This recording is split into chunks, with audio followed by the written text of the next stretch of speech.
Kelsey. Thanks everybody for joining us today. We're going to be talking about summer hoof care and how to keep our cattle moving in those pens and producing that milk. So glad to have everybody here with us. I will be co-presenting today. I've got Dale Baker, our hoof care consultant. He's going to be joining in, and we're going to kind of have a conversation. I'm going to be kind of interviewing him today and get his idea and drawing on his experience with cattle hoof care. And I am, again, John Welps with the Southwest Sales Manager for Agrichem and a hoof care specialist. I included this slide to kind of highlight our hoof care experience here. The distinguished Dale Baker on the left, and I've got a younger version of me right there. And just to show the passage of time there, those two kids aren't in high school anymore. So we've been at it for a little bit dealing with these cattle, and got a lot of experience between the two of us. So we're excited to share. Dale, why don't you join in and tell us about your experience and where you've been, where you've trimmed, and everything that you've done. Thank you, John. Yeah, I've been around a little while myself. I've been fortunate enough to trim all over the United States as well as Hawaii. And I'm like you, I'm from the West. So when I first started going Midwest, East, and elsewhere, it was eye-opening. There is a big difference in housing and in the way we do things. So that was a learning curve for me in the beginning. I know we have a new employee from Virginia, Mark Burwell, and I will be needing to talk to him when I'm out in his region, because you can't always apply what we do in the West to other areas. So I've been in hoof care for 47 years. I've been in selling chemical for foot baths for 20 years. So I'm going to stay with it till I learn it, I guess. There we go. Always something new to learn out there, and definitely new things that we can learn and apply to our trade there for sure. Constantly. One thing that we're going to be touching on and really addressing today is just the summer. And like I say, we're both from the West, the Southwest, and I know you've done a lot of trimming out there in Arizona and California and stuff too. So hot weather is definitely a thing that we have here. And even in Texas, hot weather in West Texas is definitely different than the hot weather in Central Texas and over towards the eastern part of the state. So it affects cattle, and it affects cattle a lot. So that's what we're going to be talking about today, and trying to get a good plan going forward as we move throughout the seasons here. So when we're talking summer and cows on the dairy, Dale, what are your biggest concerns in the summer concerning hoof care? Well, this, the handling of the cows, whether or not they have proper water, shade. The summer months are very stressful, and it definitely shows up in the feet. So it's always concerning good management. And a lot of places out here, we need to run misters and fans and things of that nature. And if things aren't run properly, we have a lot of things on our hands. I think that's a good point. And first thing you said is handling of the cows. And that means a lot, but it all goes to the feet. Like you say, all that will be represented in the feet, and hoof care as we move in there, even if it's something that we don't really think about of it is that way. And handling, a lot of times what I look at there is, how long are they on their feet?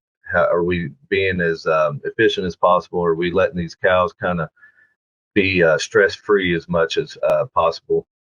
And that kind of moves us into my biggest concern with cows all the time is stress. And so we can move into the heat stress part of it. And I included a little table here, and it kind of shows us when a cow is going to get into heat stress and the effects of that and everything. And that's always something to keep in mind. That's something that we always can't control in the management issue, that, we have to, bring these cows up to be milked. We have to medicate them. We have to move them around and stuff. But that's something always to be thinking about as a hoof trimmer and as a hoof care specialist when we're advising a dairy or a dealer to be looking at this stuff and be prepared for it as we see it and as we come along, and be able to properly diagnose. When it comes to stress, Dale, and heat stress, and like you say, the handling and making sure we're keeping misters and that temperature up, what are some of the things that you expect to see due to heat stress and some of these things that handling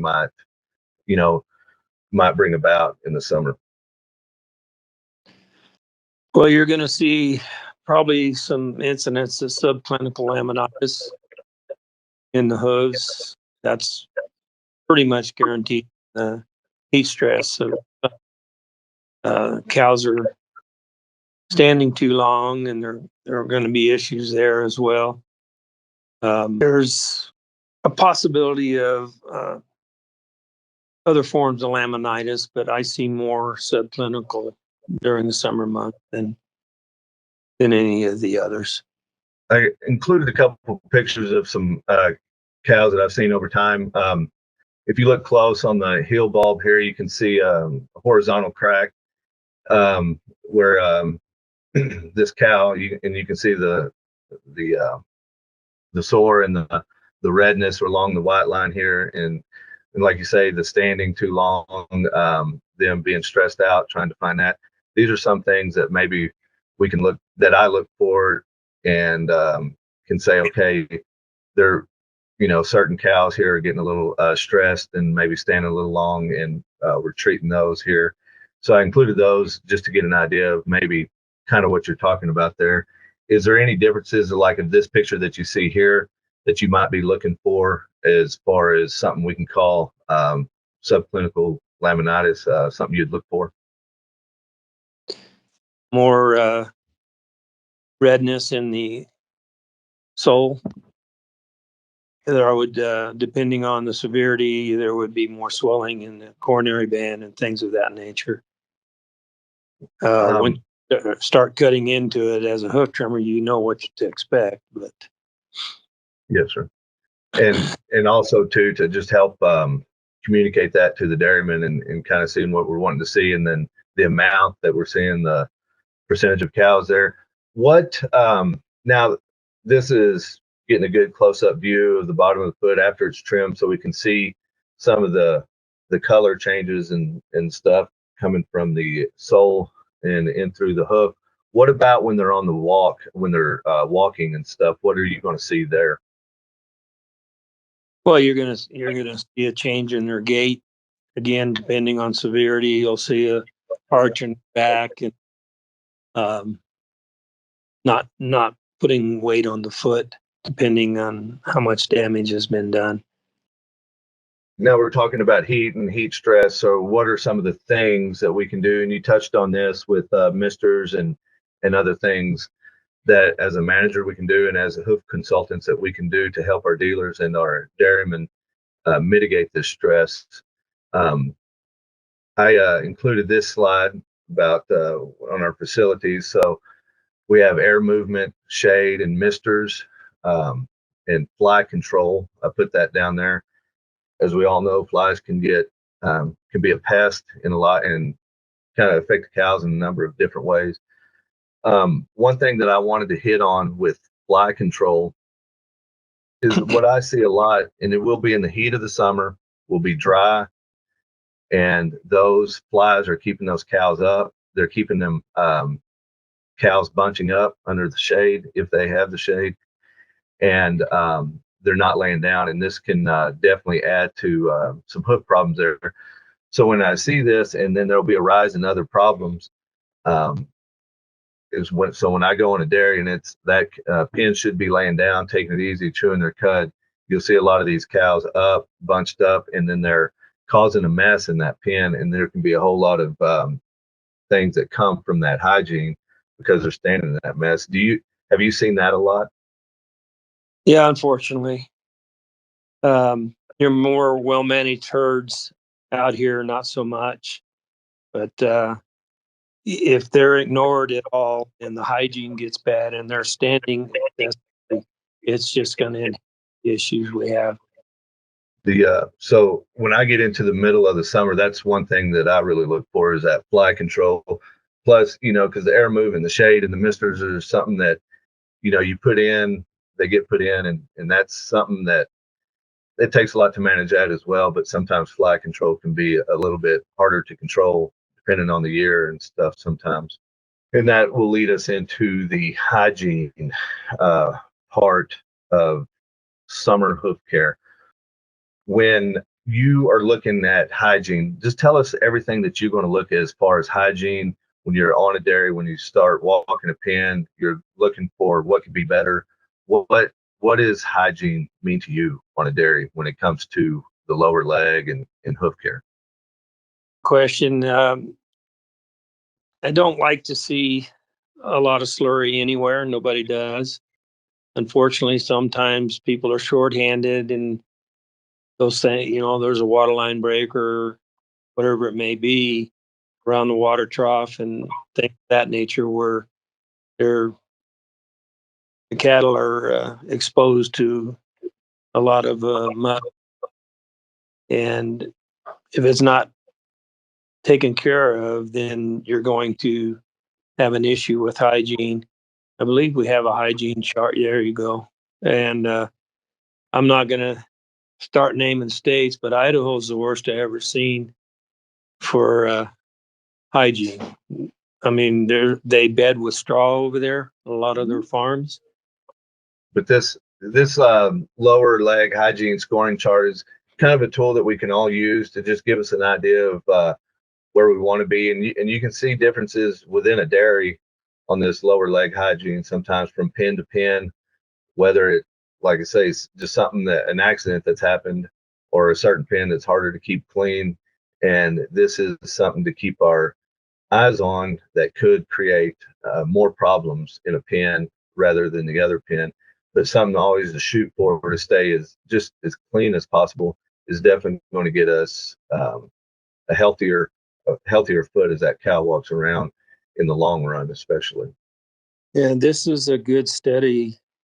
Came out several years ago. I used it for many years, and it does help when you're setting up your protocol because I have found that the cleaner the hoof, the less chemical needed. So that is, if you have access to this study, it's a good one to read. And I've also included just a little picture of our friend, the wart here on the back of the hoof here, in between the heel bulbs there. Some of the things that are going to pop up with the hygiene issue that we're going to see caused from standing in mud or standing with the flies and when the cows are bunching, even in hot, dry weather, this can still pop up on us when things like fly control and them trying to stand in that water. This can still come up in that hot and dry weather, even in the Southwest at this time of year. So it's something that's not just in the spring, and it's not something that just comes with rain. It's something that can still pop up in the hot weather when the cows are bunching and things like that.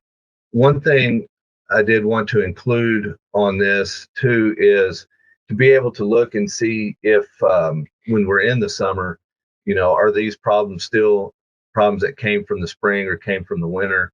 Have we overcome that yet? Where are we at with, are we behind in that way in trying to kind of tell what the age is? Is there anything that you can tell us about that? Sometimes if you're, say, when you're trimming a dairy and we're getting into June and you're having some issues, is it possible as a hoof trimmer for you to say, well, this is still left over from the spring that we're just still taking over, or is this a new problem from the summer?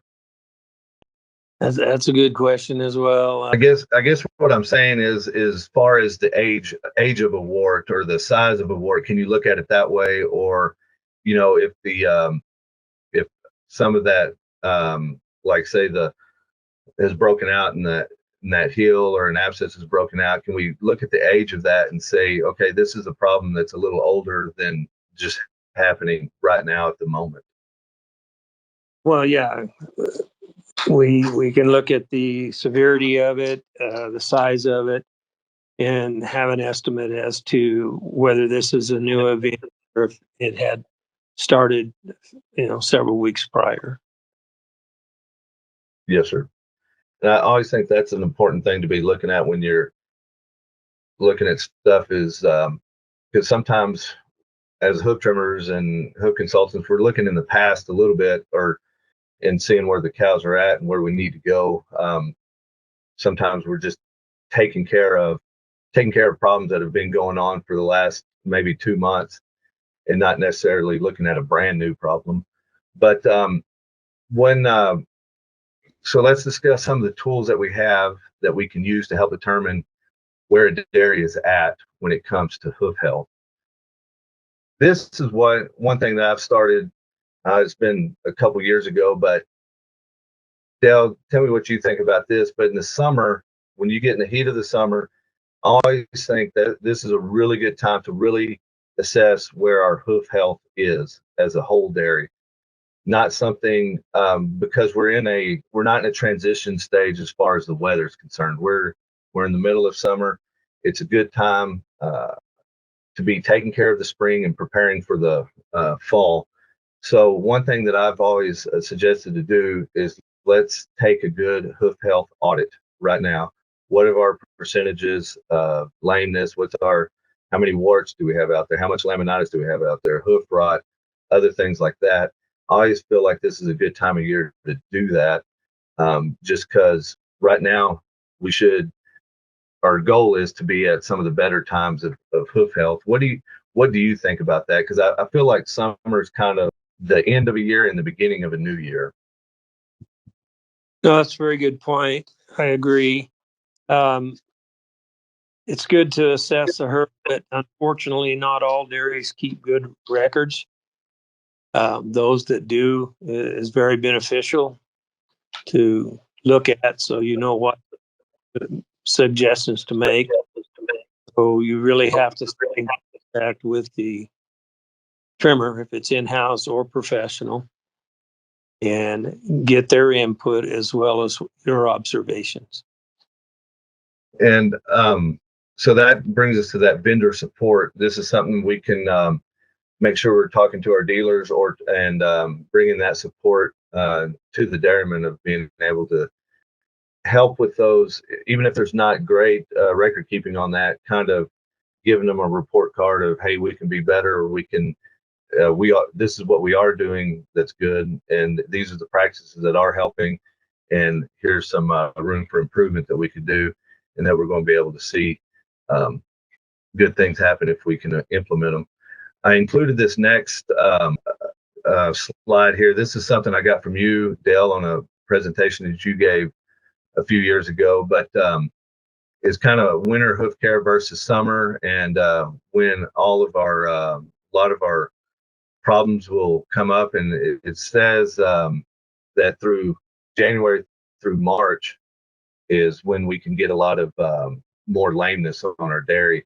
And so that's kind of where I'm thinking about summer is a good time to take audit, give our report card out, because we need to be getting over that time of the year, and then now getting ready for it again as it's coming up. And like I say, this is something I got from you here. Um, you know, getting into this hot weather and preparing for the cold weather. So this is definitely something that we need to be working towards, and getting seeing where we're at. Going from winter into summer. And then on our, like we talked about, doing the locomotion audit, or it's just a simple way of getting out there and looking at the cows and seeing what kind of percentages that we have here. And I did that, and this is just a very simple way of looking at this.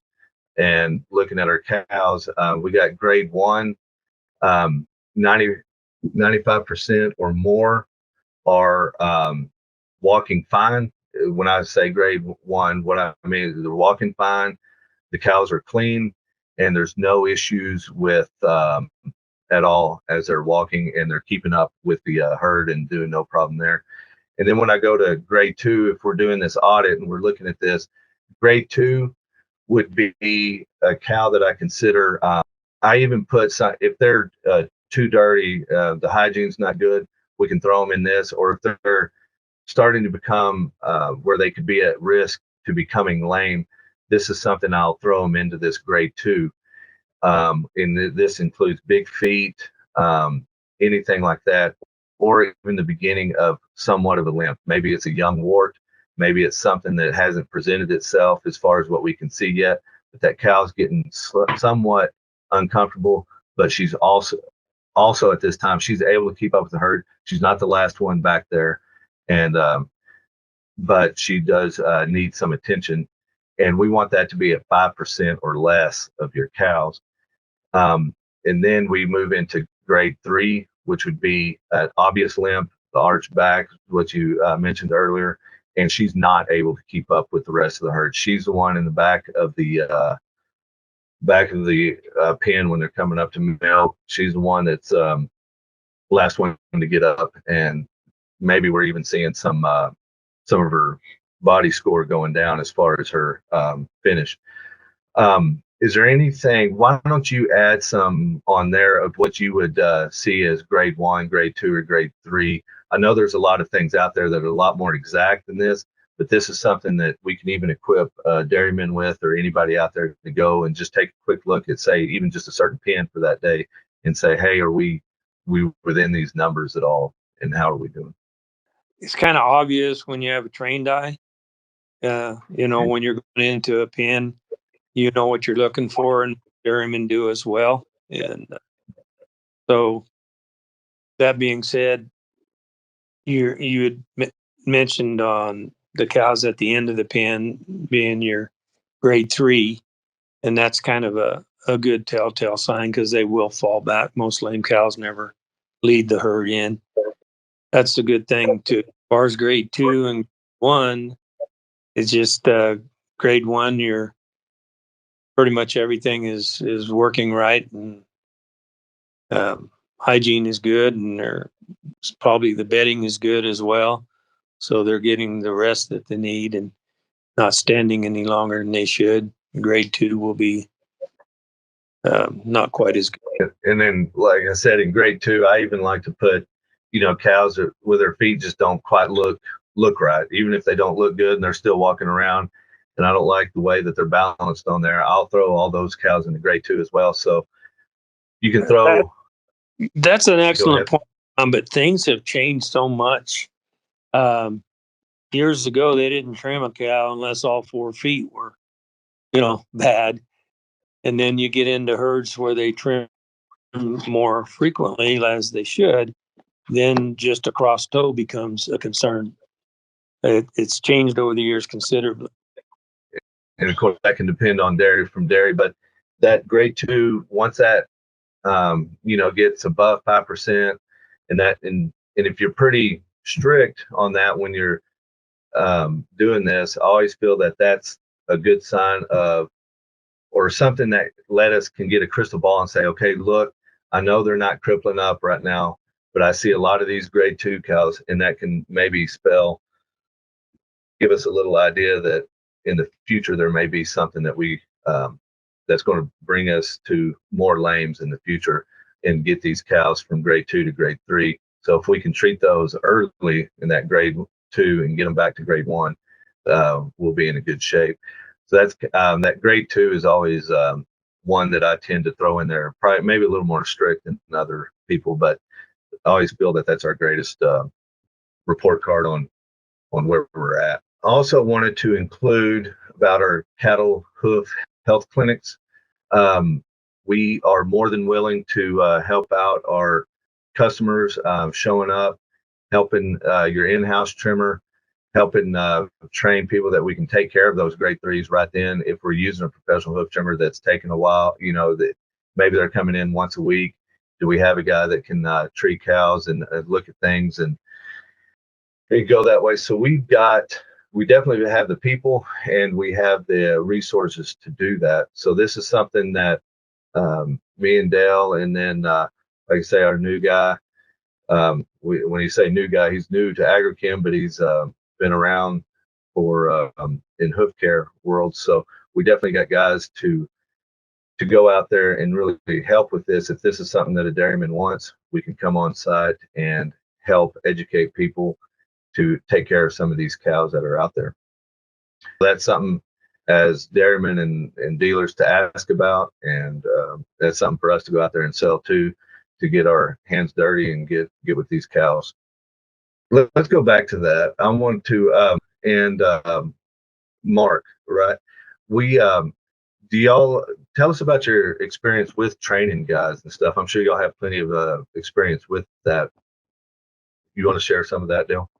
Again, yeah, I've got the opportunity to train and be trained as well, because I learned a certain way, and there are many methods out there. I consider myself a white line trimmer, Dick Daniels. That don't make my way the right way or the only way by any means. So I have had the opportunity to work with many different instructors, and I've learned from all of them. Believe it or not, I've even learned a few tricks from some in-house trimmers. So if you're open-minded and don't think you have the answers and you go in to work, you not only can teach, you might learn something as well, an easier way to do something. Not necessarily, like I say, there's more than one way to trim the cow. And I believe in trimming to the environment the cow's in, and I go by the white line. Atlas. Absolutely. And also too, just to help, I'm sure we could help and with making sure that a dairy has a safe way to handle these cows and get them trimmed too, and make sure that that everybody's safe, the hoof trimmer and the cow at all times, and be able to consult on that as well. Good. Yeah. Good point. You'd be surprised how I've seen some horror stories in-house trimming, and you can save some people from having some terrible injuries as well as cows. Absolutely. And just being able to educate on tools and the right way to hold them and all that stuff. There's a lot to learn there. So we'd definitely have the resources to help with that. Yeah, especially when you're from the West, and most of us out here learned and trimmed on layovers. And then when you go back, and first time I trimmed on a stand-up was in Canada. And so that was a learning process for me. And there is a big difference between the two. And so as we move in here, we have chemicals, hoof solutions, and what does agrochem offer?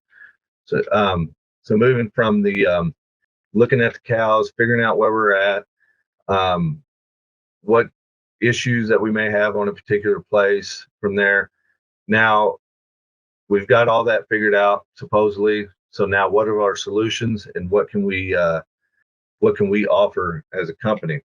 And of course, that brings us to our foot bath and our foot bath deliveries, and what that our hot weather can even have an effect on that as well. And here's a slide on our foot bath delivery systems. We have two of them that we have right now. We have our foot bath dosing system. We have a simple foot bath dosing system, and this is able to keep everybody. We're more accurate with our delivery. We can put the chemical in. We know exactly how much we're putting in, and also too, it keeps everybody a little safer from having to handle, any kind of harsh chemicals or splashing on them or wasting as well. So again, there's a lot that goes to foot bath delivery. Let's talk about something beyond just being able to have a foot bath where the cows are going to walk through and a machine that's going to go through there. What are some of the things that we need for a foot bath to be successful beyond just putting chemical in there when it comes to, let's say, cattle movement? How do you want your cattle to move through there? what are your foot bath suggestions on length and everything like that? Can you talk about that? With you have extensive knowledge with that, I know. So I'm interested to hear your thoughts on that. Oh, there's so much variation. Of course, you want the cow to flow normally. Anything you put in that is going to disrupt their normal flow will not be good for production, especially like in your robot situations.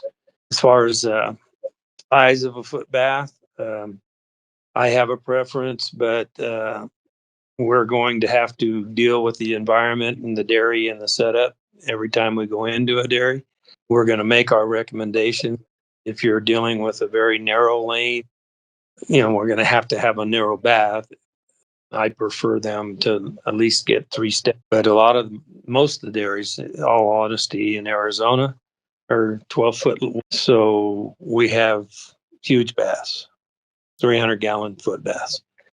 So it becomes challenging to operate those large baths to do it. It's all about the protocol that you set.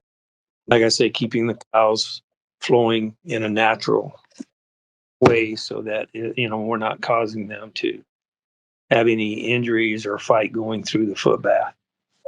I think that's one of our biggest challenges in the foot bath world is you can have everything going pretty good, but if the cows are getting bottlenecked, and when we say cow flow, that's just the cows walking through there normally. You want every cow to just go through the bath, walk normally. We don't want them running. We don't want them slipping around. We don't want them trying to jump over it. And they'll get used to it usually, if we're putting in something new or something looks different for them, hopefully we'll get them used to that. But if we can make sure that flow out of that dairy or out of the milking into that foot bath is as smooth as possible and as stress-free as possible for them, where they're just walking through there normally, that's going to be a huge factor in the success of that foot bath.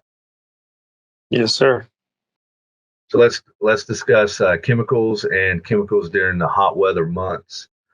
Here we go. We got some of our products up here. We got Hoof, which is our copper-based foot bath, Heel Max, which is our glutaraldehyde base, and we got the Ultra 2-in-1, which is the copper and formaldehyde together. Is there any changes that you suggest during the summer months as far as foot baths concerned, or do you like to keep your protocol pretty constant? No, I change protocol due to season. Pretty much have to. If you're running a formaldehyde bath or even an Ultra 2-in-1, will change due to evaporation because of the from molecule is so small. The hotter it is, the quicker it evaporates on the formaldehyde base. Heel Max, I don't really need to change that as often, but in the summer. But in the cold, then I probably will up it. Now the copper base, I pretty much don't change my copper unless I have an excessive amount of rain. During our monsoon season in Arizona, we up considerably. As soon as monsoon's over, they may not even run copper. Yeah, and my protocols that I have here, that Hoof is kind of stable product that you want to use all year. It kind of keeps everything going the right way. Keeps and definitely it's going to be something that helps us prepare for the fall season. Why don't let's talk a little bit about, we're in the summer and we're moving towards the fall.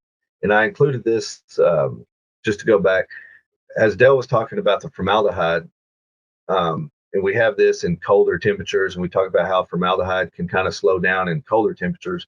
Well, you can turn that upside down. It's the same for hot temperatures as well. So that Heel Max will stay a little more constant, and it's not as, the weather doesn't is not a detriment to the Heel Max as is formaldehyde. So sometimes if we're seeing less effectiveness from our formaldehyde, we may look at our temperatures and see where we're at in the year and say, okay, we need to change some stuff up because of that. And that's the point that you were making, Dale. But now that we're in the summer and we're looking to the future a little bit in the fall, what are your fears for a dairy moving into the fall, and what do you really want to be preparing for in the fall? Well, we normally see a lot more moisture. Um, and we're going to be dealing with more um, poor hygiene, slurry, things of that nature. We've been taught not to say we want to run copper for hardening, and that's a matter of terminology. I mean, I can explain it if you'd like to hear it. Copper has always, in my mind, been used for that reason, and I believe it works better for hoof rot. We we do not harden a hoof with any of our chemical. What we do with chemical is cross-link, fill tubulars to repel moisture. And when the hoof is hard, it's because it's dry. As hoof trimmers, when we trim dry cows versus milk cows, we notice the difference. They're much harder, and that's due to a lack of moisture.